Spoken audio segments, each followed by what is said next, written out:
नमस्कार साथियों, मैं शुभम जो आप सभी का बहुत बहुत स्वागत करता हूं आपके अपने YouTube चैनल योजना विद शुभम पर। दोस्तों, आज हम बात करने जा रहे हैं कि एक बेहद महत्वपूर्ण और संवेदनशील विषय पर भारत में चल रहे मतदाता गहन पुनरीक्षण अभियान और उससे जुड़ी नागरिकता सिद्ध करने की प्रक्रिया पर सुप्रीम कोर्ट का बड़ा फैसला आया है। दोस्तों साथियों, अभी भारत में एक विशेष प्रक्रिया चालू है जिसका नाम है मतदाता गहन पुनरीक्षण अभियान। यह प्रक्रिया अलग अलग चरणों में अलग अलग राज्यों में लागू की जाती है। फिलहाल अगर बात करते हैं तो बिहार में यह प्रक्रिया पूरी हो चुकी है दोस्तों, और अब ये आगे तमिलनाडु, बंगाल समेत अन्य राज्यों में लागू होने वाली है। लेकिन इस प्रक्रिया के दौरान लोगों को बहुत सारी परेशानियां का सामना करना पड़ रहा है दोस्तों। उन्हें अपनी पहचान सिद्ध करने के लिए अलग अलग दस्तावेज देने पड़ रहे हैं दोस्तों। ऐसे में बहुत सारे नागरिक परेशान हैं कि आखिर हर किसी को नागरिकता क्यों सिद्ध करनी पड़ रही है। दोस्तों प्रश्न यह उठता है कि जो लोग वर्षों से यहाँ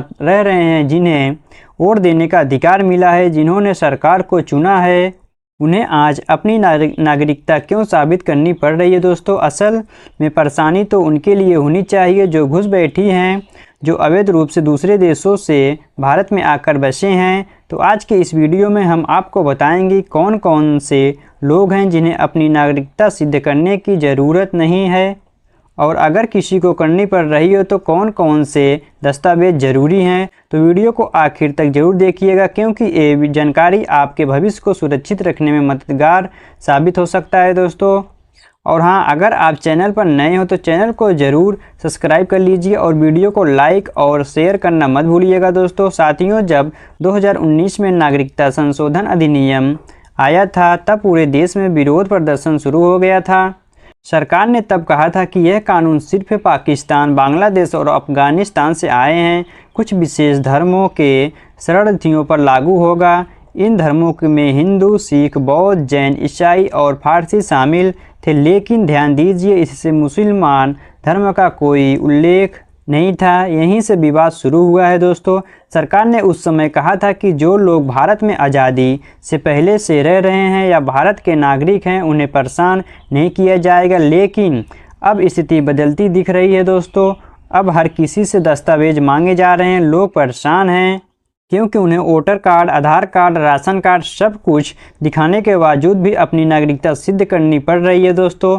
अब बात करते हैं सुप्रीम कोर्ट के आदेश की। सुप्रीम कोर्ट ने साफ साफ कहा है कि सीएए पूरी तरह वैध है और इसमें मुसलमान समुदाय का शामिल ना होना कानून की विशेषता है। यानी जो लोग 2014 के बाद भारत में आए हैं, चाहे वे पाकिस्तान से हो, अफगानिस्तान से या बांग्लादेश से हैं, उन्हें अब कड़ी जांच से गुजरना होगा और नागरिकता सिद्ध करनी होगी दोस्तों।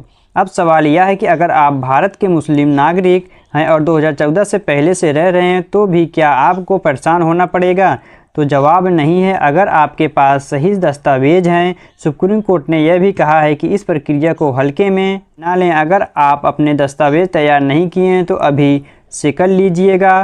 तो चलिए अब बात करते हैं कि कौन कौन से दस्तावेज हैं दोस्तों जो आपकी नागरिकता सिद्ध करने के लिए मान्य हैं। यह रहे 15 जरूरी दस्तावेज, जिनमें से कोई एक या एक से अधिक आपके पास होना चाहिए दोस्तों। जन्म प्रमाण पत्र होना चाहिए, 10वीं या 12वीं की मार्कशीट अगर उसमें जन्म तिथि और स्थान हो। तीसरा, आधार कार्ड होना चाहिए। चौथा, पैन कार्ड होना चाहिए दोस्तों। 5वां, पासपोर्ट होना चाहिए। 6वां, मतदाता पहचान पत्र होना चाहिए। और 7वां, राशन कार्ड होना चाहिए। 8वां, ड्राइविंग लाइसेंस भी होना चाहिए। नौकरी या सेवा से जुड़े दस्तावेज, सरकारी या प्राइवेट, बैंक पासबुक यदि उसमें पता और नाम हो, घर की रजिस्ट्री या बिजली बिल, ज़मीन से जुड़े दस्तावेज, शादी का प्रमाण पत्र यदि नाम बदला गया हो, म्यूनिसिपैलिटी का प्रमाण पत्र या नगर पालिका से मिला कोई रजिस्ट्रेशन, किसी भी मान्य सरकारी योजना के लाभार्थी कार्ड जैसे पीएम किसान उज्ज्वल इत्यादि।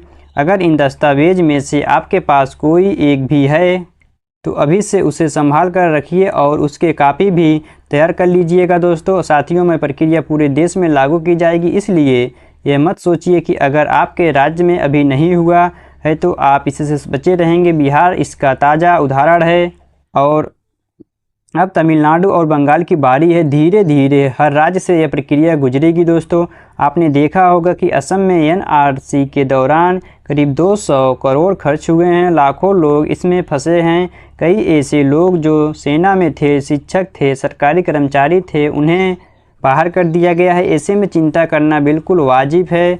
आज आपके पास जो दस्तावेज हैं वही कल को अमान्य घोषित किए जा सकते हैं, तो सतर्क रहिए, जागरूक रहिए और अपने सभी डॉक्यूमेंट्स को समय अपडेट और सुरक्षित रखिए। अंत में एक बार फिर से, अगर आप भारत के नागरिक हैं तो यह ज़रूरी है कि आप अपनी पहचान के प्रमाण पत्र तैयार रखें, चाहे आप किसी भी धर्म या जाति के हो। दस्तावेज सबके लिए ज़रूरी है दोस्तों। अगर आपने अभी तक अपनी पहचान से जुड़े दस्तावेज तैयार नहीं किए हैं तो तुरंत तैयार शुरू कर लीजिएगा। तो साथियों, उम्मीद है कि ये वीडियो आपके लिए उपयोगी रहा होगा। अगर जानकारी अच्छी लगी हो तो वीडियो को ज़रूर लाइक कीजिए, अपने दोस्तों को, रिश्तेदारों के साथ शेयर कीजिए दोस्तों, और चैनल को सब्सक्राइब कर लीजिए ताकि आपको ऐसी ज़रूरी जानकारी समय पर मिलते रहे। मिलते हैं अगले वीडियो में, तब तक के लिए जय हिंद, जय भारत, जय जवान।